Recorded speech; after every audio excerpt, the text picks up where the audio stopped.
성경 말씀 봅시다. 시편 121편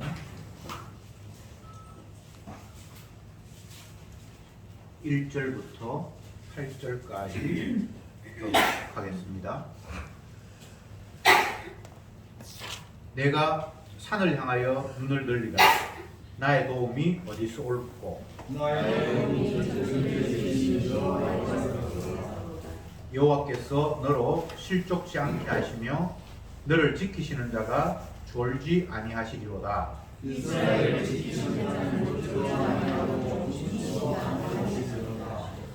여호와는 너를 지키시는 자라. 여호와께서 네 우편에서 네 그늘이 되시나니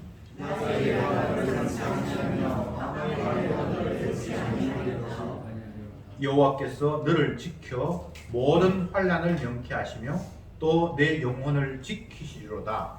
여호와께서 너의 주님의 지금부터 영원까지 지키시리로다. 아멘. 성전에 올라가는 노래 120편부터 14편까지 계속해서 성전에 올라가는 노래를 한꺼번에 이렇게 묶어 놓았습니다. 성전에 올라가면서 이런 노래를 불렀겠죠.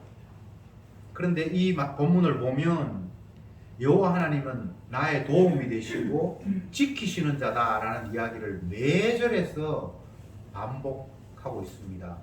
그러니까 이 말씀을 보면 너무 든든한 거예요. 하나님이 나를 지키신다. 낮에 해가 나를 상치 못하고 밤에 달도 나를 해치 못하게끔 원수나 어떤 대적들이 나를 손대지 못하게끔 하나님께서 지키신다. 이런 내용인데 이걸 보면 너무 든든합니다. 근데 이 지킴의 대상을 나로 바로 끌어당기지 마시고 그렇게 되면 그건 우상숭배가 됩니다. 하나님 무조건 내 편이라서 내가 도와줄 거야. 그렇게 되면 그건 우상숭배가 되고 진짜 하나님이 아니에요. 여기에서 도움받는 대상은 1차적으로 하나님의 아들 예수님으로 집어넣으시기 바랍니다. 예수님은 아담의 후손인 범죄한 인간과는 다른 하나님이 기뻐하시는 진짜 참 사람이셨습니다. 그래서 이 하나님 보내신 진짜 사람인 예수님, 다른 말로 하면 인자를 아버지가 도우신다고 그렇게 본문을 이해하시기 바랍니다. 그렇게 되면 어떻게 되나요? 1절 봅시다. 내가 산을 향하여 눈을 들리라. 나의 도움이 어디서 올꼬. 나의 도움은 천지를 지으신 여호와께로다. 성전에 올라가면서 성도들이 노래합니다. 내가 산을 향하여 눈을 들리라. 이게 산은 시온산, 성전이 있는 곳. 솔로몬이 성전을 세운 곳이 시온산입니다. 그러니까 이게 산을 향해서 눈을 든다는 것은 아무 산이나 보면서 하나님 그렇게 이야기하는 것이 아니라 성전이 있는 곳, 주님의 약속이 있는 곳, 언약궤가 있는 곳, 그것을 향해서 내가 부르짖습니다. 그러면서 나의 도움은 천지 만물을 지으신 여호와 하나님만이 나를 도울 수 있는 분입니다. 라고 서두를 시작합니다. 이게 얼마나 놀라운 안목입니까? 사람들은 도움을 요청하지만 정작 나에게 도움이 되는 대상을 향해서 도움을 요청하면 귀한 일인데 전혀 도움이 되지도 못하는, 쉽게 이야기하면 썩은 동아줄을 붙들고 있는 경우가 대부분이죠. 우리가 잘 아는 대로 도울 힘이 없는 인생을 의지하지 말라. 성경에 그런 표현이 있죠. 그죠?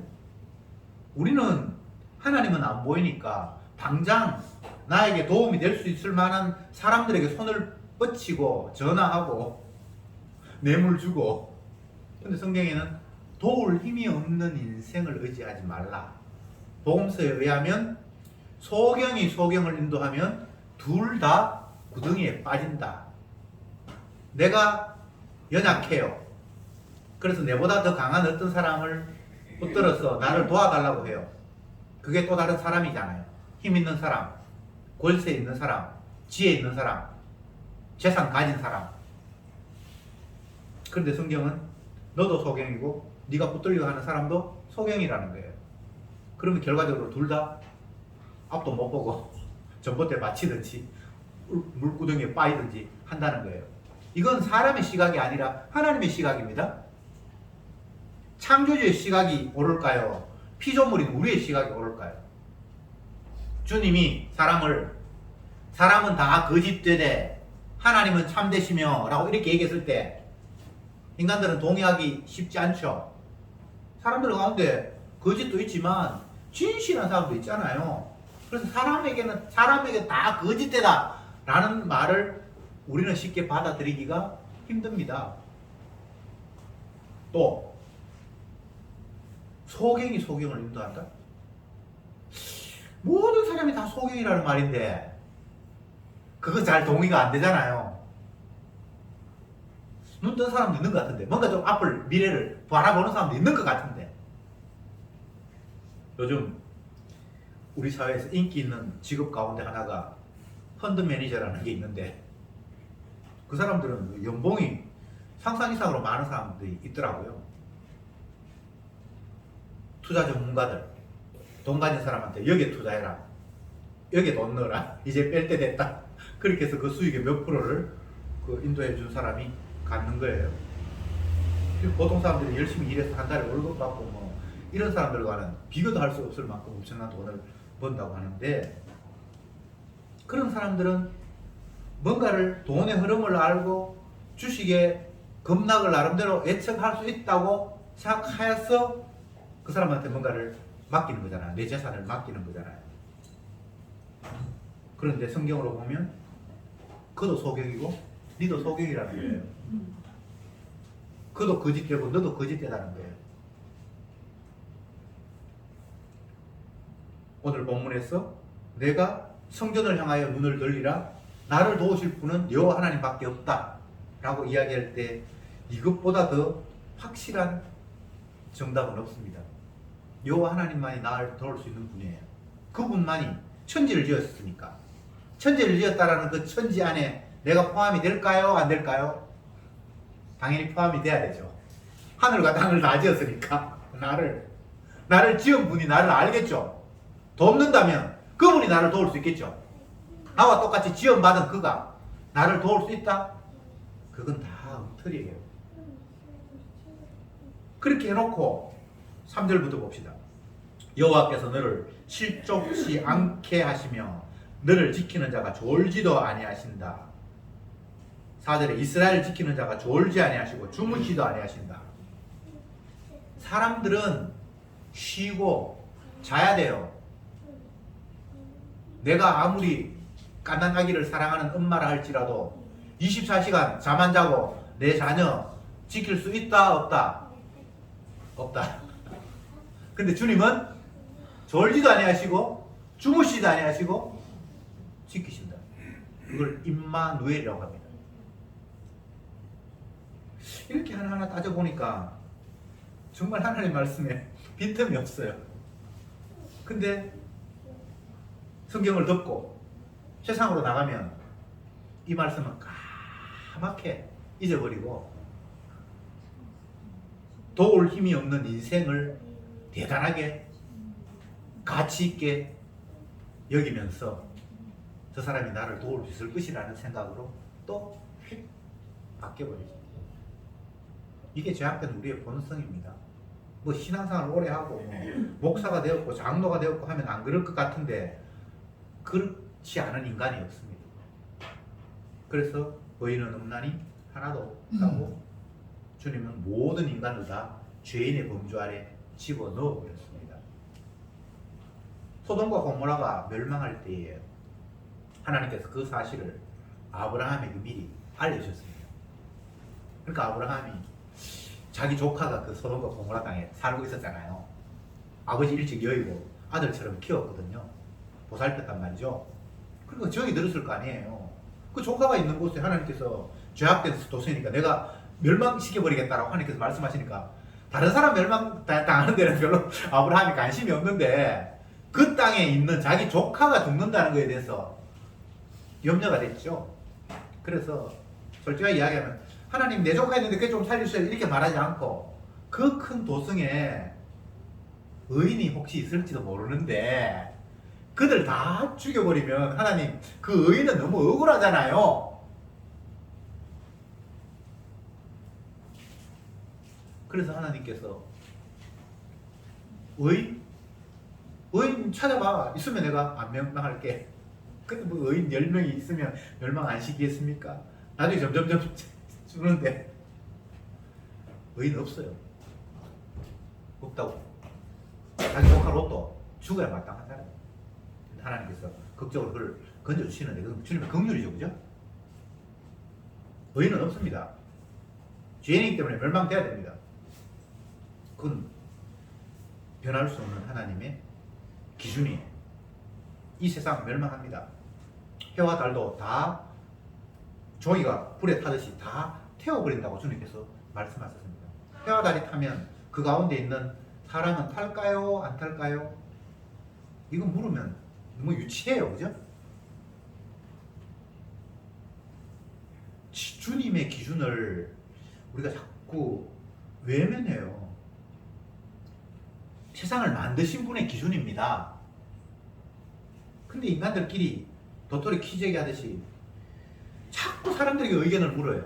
이럴까 저럴까. 소경에게 나를 좀 인도해 달라고 부탁하는 어리석은 모습이죠.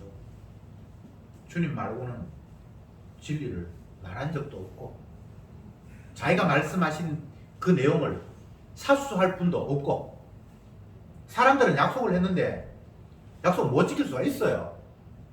갑자기 교통사고 나버렸는데 뭐. 갑자기 죽어버렸는데 약속을 했는데 내가 내 스스로를 나는 안 죽을 거야. 나는 몇 월 며칠까지는 절대 안 죽을 거야. 라고 장담할 수 있는 사람이 있나요? 없나요? 없어요. 그래서 약속을 지킨다는 것도 창조주 하나님만이 가능한 일이에요. 피조물은 약속 못 지킵니다. 그러니까 사람을 믿을 수가 없어요. 그 사람이 악해서가 아니라 무능하기 때문에 약속을 지킬 수가 없어요.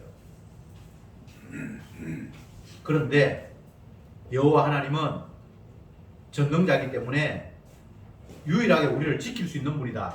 근데 그분이 졸지도 않고 주무시도 않고 우리를 지키신다.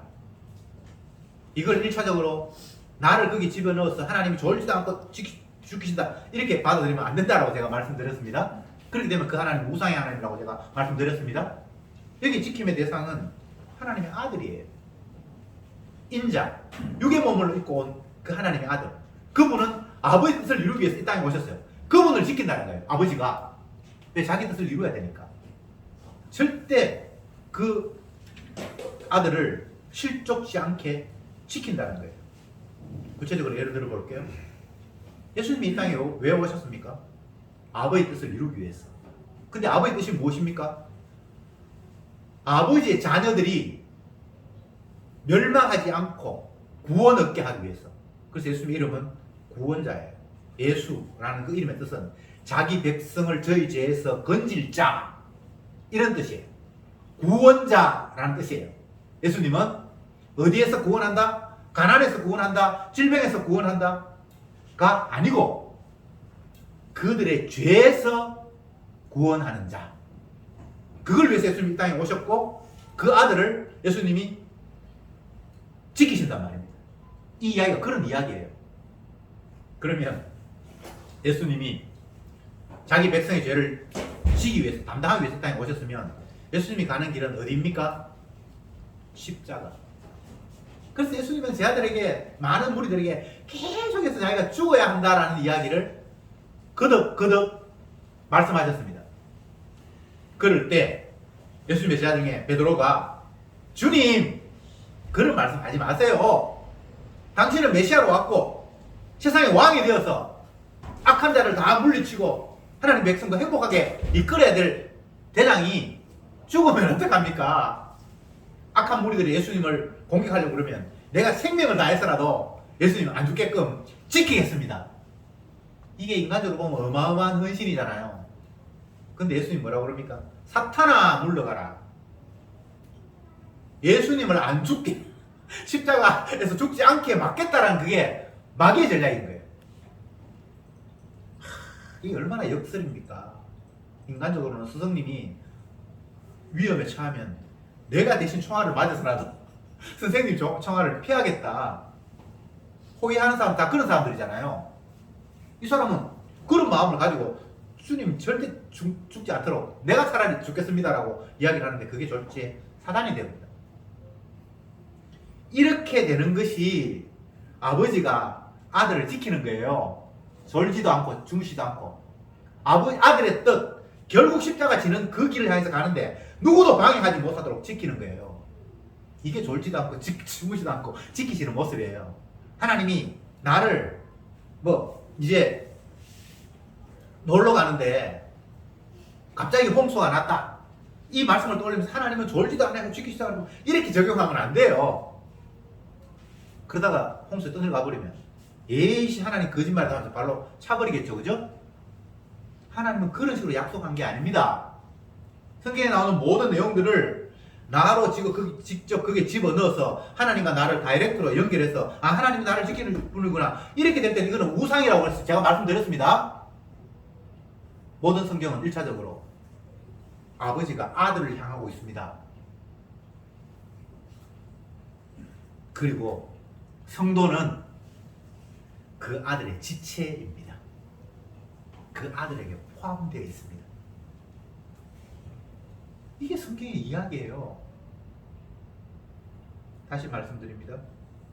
아버지가 아들을 지키는데 졸지도 않고 주무시지도 않고 낮에 해가 상하지 못하도록, 사실은 해가 상한다라는 말도 좀 어폐가 있지만 태양의 끝을 잃은 것도 아니고 밤에 달이 그를 실족하게 하는 것도 아니고 모든 것으로부터 완벽하게 졸지도 않고 주무시지도 않고 틈도 없이 계속해서 지킨다는 거예요. 그 결과는 아버지와 아들이 이룩한 목표, 자기 백성의 죄를 위해서 십자가에 지는 일을 향해서 가는 그 길에는 누구도 방해할 수 없다는 거예요. 그만큼 완벽하게 하나님께 지키셔서 그 일을 이루겠다는 겁니다. 이게 하나님의 뜻이에요. 그리고 그것은 이루어졌습니다. 성경을 이렇게 해석하는 거예요. 모든 성경은 내게 대해서 증거하는 것이다. 그러면 시편 121편은 예수를 증거하는 것이어야 할까요? 아닐까요? 대답해 보세요. 모든 성경은 예수님 나에 대해서 증거하는 것이라고 했잖아요. 그러면 시편 121편에 여호와 하나님께서 나를 지킨다 했을 때 그 나가 예수님이 돼야 맞잖아요. 예수님에 대해서 증거하는 거니까 성경을 이렇게 해석하는 거라고요. 여기 나의 자리에 인간, 개인, 성경을 읽는 사람, 설교하는 사람, 설교 듣는 사람이 여기 내가 바로 들어가면 안 된다고요. 성경을 예수님의 자리에 인간을, 나를 그 안에 집어넣어서 하나님이 나 지킨다 이렇게 나와버리니까 우상이 되는 거예요. 그 하나님은 아들을 지키십니다. 그 아들과 약속하신 것을 이루기 위해서 절대 다른 길로 못 가도록 보살피시는 하나님이라고 이 성경은 기록하고 있습니다. 그러니까 얼마나 놀라운 일이에요. 지키시는 하나님이 계속해서 나타납니다. 5절에 여호와는 너를 지키시는 자라. 여기 너는 예수님입니다. 1차적으로 여호와께서 네 우편에서 네 그늘이 되시나니 낮의 해가 너를 상치 못하며 밤의 달도 너를 해치 못하려다. 그 어떤 것도 그 아들을 아버지 뜻에 따라서 가는 십자가의 길을 방해하거나 해롭게 하거나 안 하게끔 아버지가 완벽하게 커버하신다는 거예요. 그럼 예수님은 십자가 길을 가셨죠. 베드로가 자기 생각으로 사랑으로 지키겠다 했는데 그것도 아니야. 성경을 보면 정말 놀라운 것이 예수님은 사람들에 의해서 잡혀 살해당하잖아요. 십자가에 죽임 당하잖아요. 근데 성경은 내가 죽는다라고 그렇게 주도권을 예수님에게 두었어요. 심지어 이런 표현이 있습니다. 6월절 날은 우리 민족에 다 명절이니까 그때는 사람 죽이는 건 합당하지 않으니까 명절 지나고 예수 죽이자고 그렇게 자기들끼리 의논했어요. 근데 예수님이 나는 6월절 어린 양으로 죽어야 되니까 명절에 죽어야 된다고 했어요. 근데 명절에 죽여요. 성경이 그렇게 돼 있어요. 주도권이 사람에게 있는 것 같은데 예수님께 있어요. 이 모든 것 하나하나가 세상은 예수님을 주로 높이고 모든 피조물이 그분에게 주라고 찬양하도록 하기 위해서 주님께서 모든 계획을 세우셨기에 그렇게 됩니다. 사도행전에서 너희가 유대인들 향해서 십자가에 못 박아 죽인 예수를 하나님이 주와 그리스도가 되게 하셨다, 이렇게 기록하고 있습니다. 너무나 놀라운 거예요.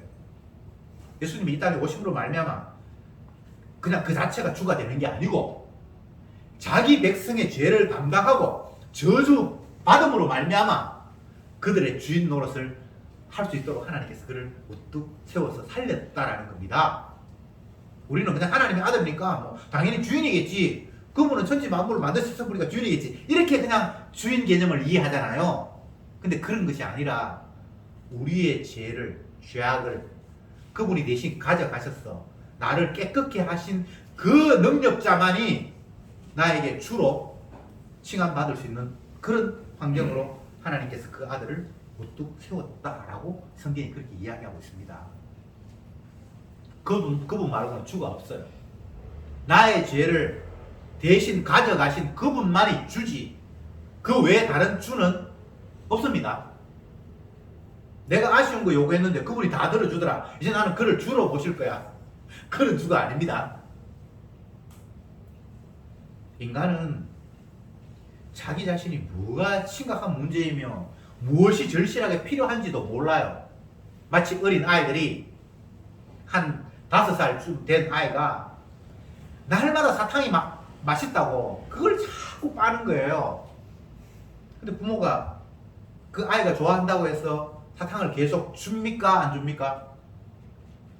못 주죠. 당분만 자꾸 먹으면 신체 밸런스에도 문제가 생기고 이가 다 썩고, 어른들은 그걸 알잖아요. 아이가 아무리 자기는 달고 좋았어 그걸 요구한다 할지라도 부모가 볼 때는 그걸 무증장 줄 수가 없잖아요. 이런 구도를 하나님과 우리의 관계성 속에 집어넣으면 되는 거예요. 나는 무엇이 필요해서 그거 달라고 하는데 주님은 안 주셔. 오히려 나는 원치도 않았는데 그걸 하나님 주셔. 주님은 자기 사랑하는 백성들에게 귀한 자녀라고 생각을 하기 때문에 하나님의 관점에서 귀한 걸 주시는 거예요. 내가 원하는 걸 주는 게 아니에요. 그러니까 주님의 말씀에 의하면 내가 받은 것 모두가 다 주님이 주신 것이고 그것 모두가 너무나 귀한 거예요. 내가 볼 때는 그건 아무것도 아닌 것 같은데 그게 아무것도 아닌 게 아니에요. 그래서 그렇게 깨달으면 지극히 작은 것 하나하나가 감사한 거예요. 불면증을 경험하여 보지 못한 사람은 하나님께서 사랑하는 자에게 잠을 주시는 게 얼마나 감사한지 모른다고 집사님이 점심시간에 이야기를 하셨는데, 그 하나에만 해당되는 게 아니에요. 모든 영역에서 다 적용되는 거예요. 평소에 잠 잘 자는 사람은 잠자는 게 하나님께 주신 사랑인 줄 몰라요. 그냥 밤 되면 자지 뭐. 나중에 열심히 일해서 피곤하면 자는 거 당연하잖아 라고 그렇게 생각하죠. 그죠? 그런데 불면증이라는 병에 걸리면 열심히 일했다고 해서 잠 오는 거 아니에요.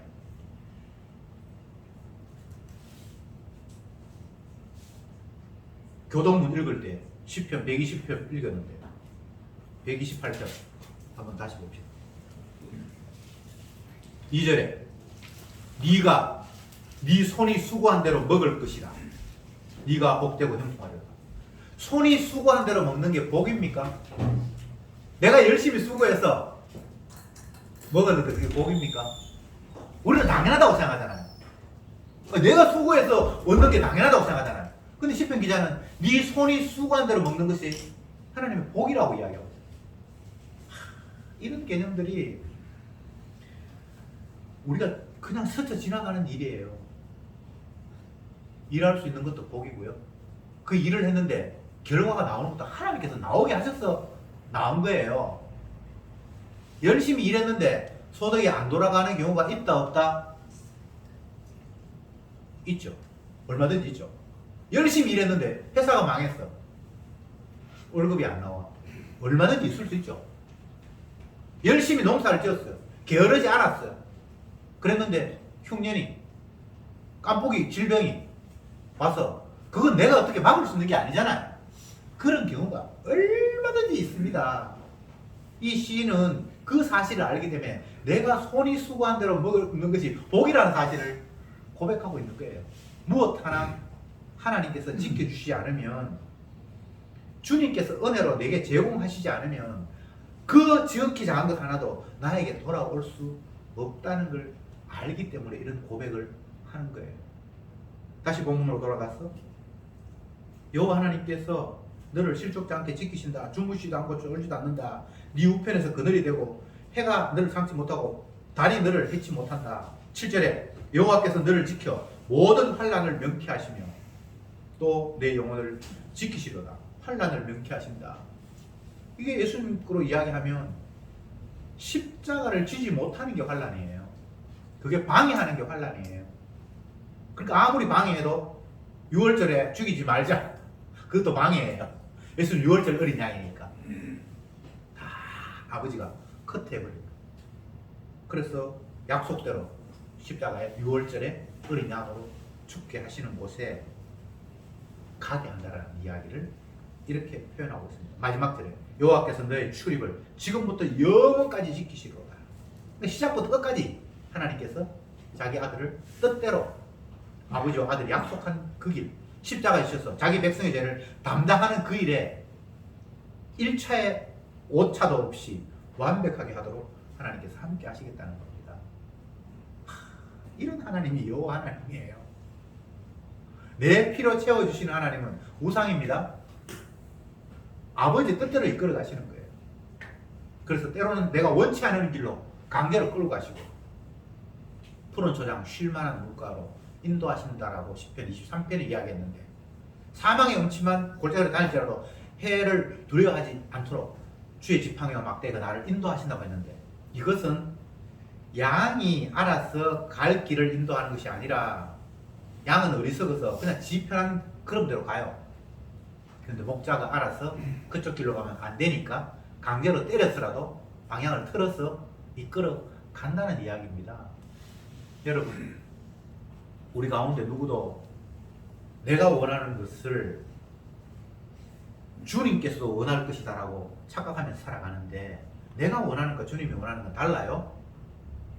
아이들이 원하는 거 그냥 당장 입에 달고 맛있고 그런 사탕을 원한다면, 부모는 자녀에게 그런 걸 주지 않는 것처럼 내가 귀하다고 생각하는 것과 주님이 귀하다고 생각하는 건 달라요. 그것을 이사야에서는 내 생각은 너의 생각과 다르며 내 길은 너희 길과 달랐어 라고 규정을 했어요. 다른 거 인정합시다. 나는 좋은데 주님 볼 때 그게 안 좋아. 그러면 강제로라도 주님께서 내 가진 것을 빼앗아요. 그러면 애는 울고 불고 난리 나죠. 우리가 그렇게 살아가는 거예요. 갑자기 내가 건강을 잃어버리기도 하고, 갑자기 내 재산을 잃어버리기도 하고, 갑자기 어떤 사람은 직업을 잃어버리기도 하고. 근데 나는 그게 잃어버리면 너무나 불안하고 두려워. 근데 주님이 잃어버리게 하실 때에는 반드시 그가 필요하기 때문에 잃어버리게 하시는 거예요. 물론 그것도 나를 위해서라고 생각하지 마세요. 주님의 영광을 위해서, 주님이 하시는 일을 위해서, 당신이 목적한 바를 이루기 위해서. 주님이 성도들에게 목적하는 바는 한 가지입니다. 우리를 죄에서 깨끗하게 하는 것. 근데 우리는 죄 문제를 너무 가볍게 생각해요. 재산은 중요하고, 건강은 중요하고, 인간관계는 중요하고, 내 이웃 가운데서 인맥은 중요하고, 인맥이 무너지거나 그 사람이 나를 이해 못해서 떠나가거나 하면 너무나 가슴이 아픈데, 정작 죄 문제를 심각하게 생각하지 않아요.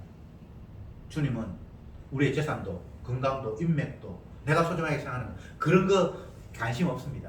왜? 그것 때문에 내가 천국 가거나 지옥 가거나 그렇게 나누어지는 게 아니에요. 주님과 더불어 영원히 사는 것, 너희 출입을 들어가고 나오고 하는 걸 지금부터 영원까지 함께 하신다. 그렇게 될 때에 성도는 주님과 함께 하심이잖아요.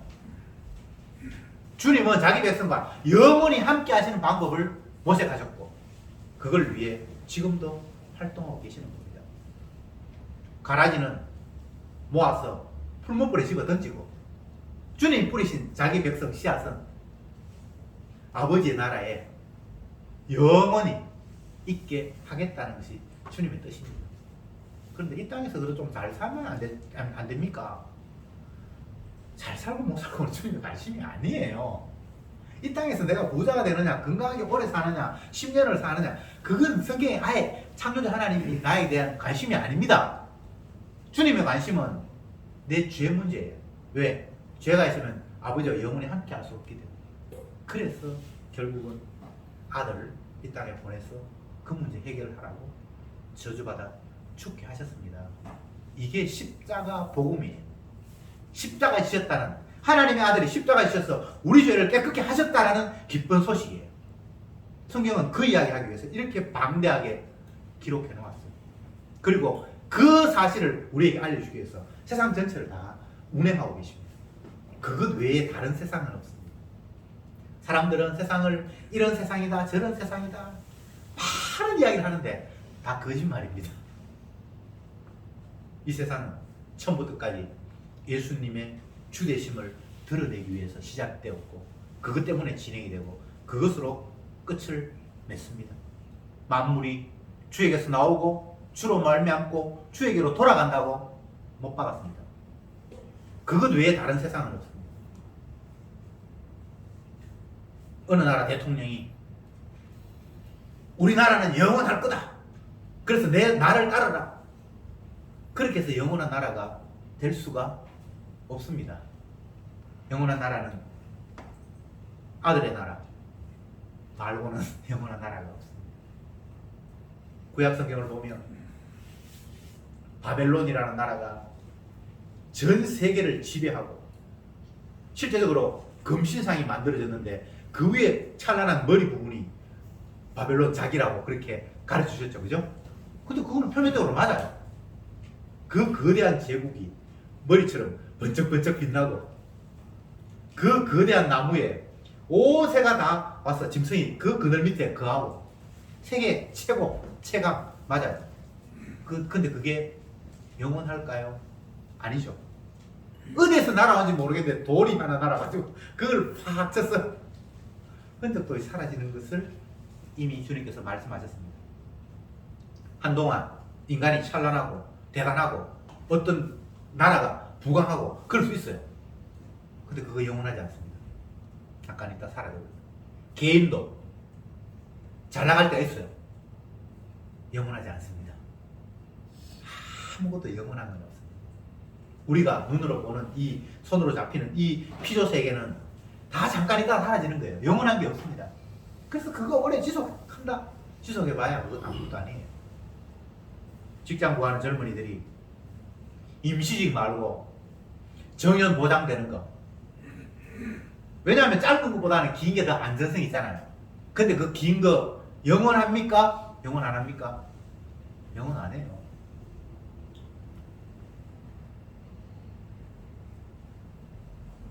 다 정년이 옵니다. 언젠가는 그만둬야 됩니다. 왜 하나님이 이런 환경을 만들어 놓으셨을까요? 이런 환경 자체가 하나님의 약속을 뒷받침하는 거예요.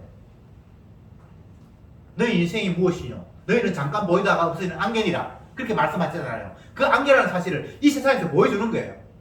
1년짜리 안개, 6개월짜리 안개, 60세 정년까지 안개. 우리가 볼 때는 6개월짜리보다는 60세 정년이 있는 게 더 긴 것 같은데 그래도 그건 안개예요.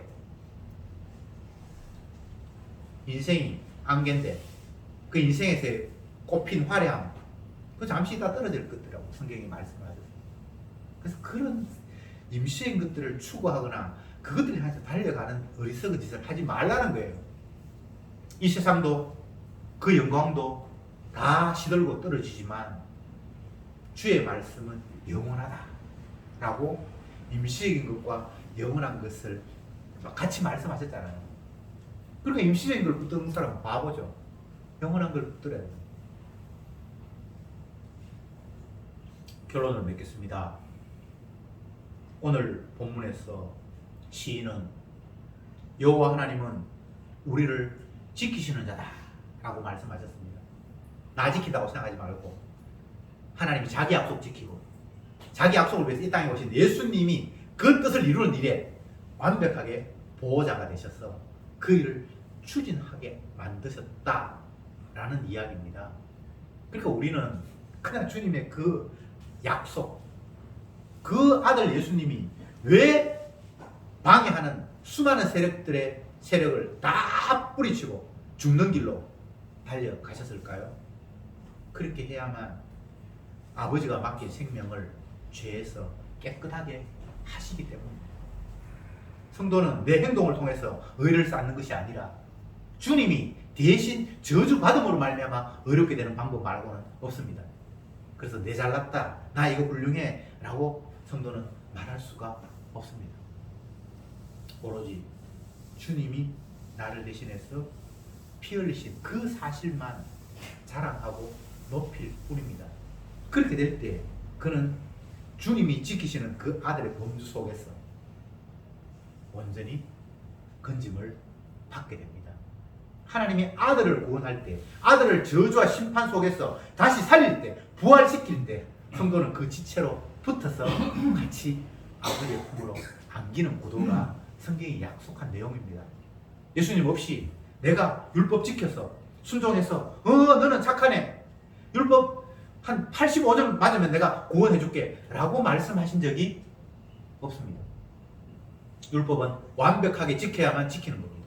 근데 인간은 완벽하게 지킬 수 없잖아요.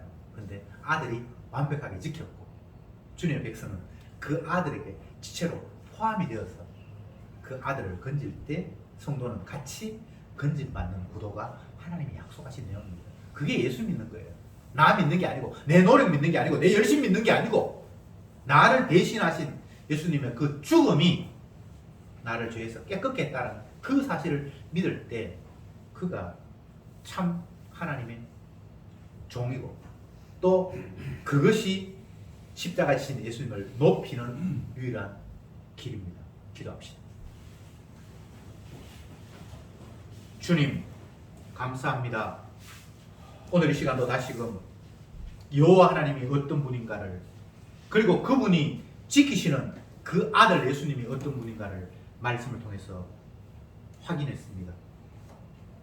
내가 스스로 착한 일을 하고 선한 일을 하고 율법을 지키고 말고 그 문제로 내가 어떻게 되는 것이 아니라 우리의 죄 문제는 우리가 어찌할 수 없기에 하나님의 아들이 내 죄를 위해서 대신 저주받음으로 말미암아 우리를 깨끗게 하시는 그 주님의 약속, 그것만이 죄인인 우리에게 유일한 기쁜 소식임을 날마다 자랑하며 주님의 그 십자가의 피 흘리심에 감사하는 저들이 되게 하옵소서. 예수님의 이름으로 기도드리옵나이다. 아멘.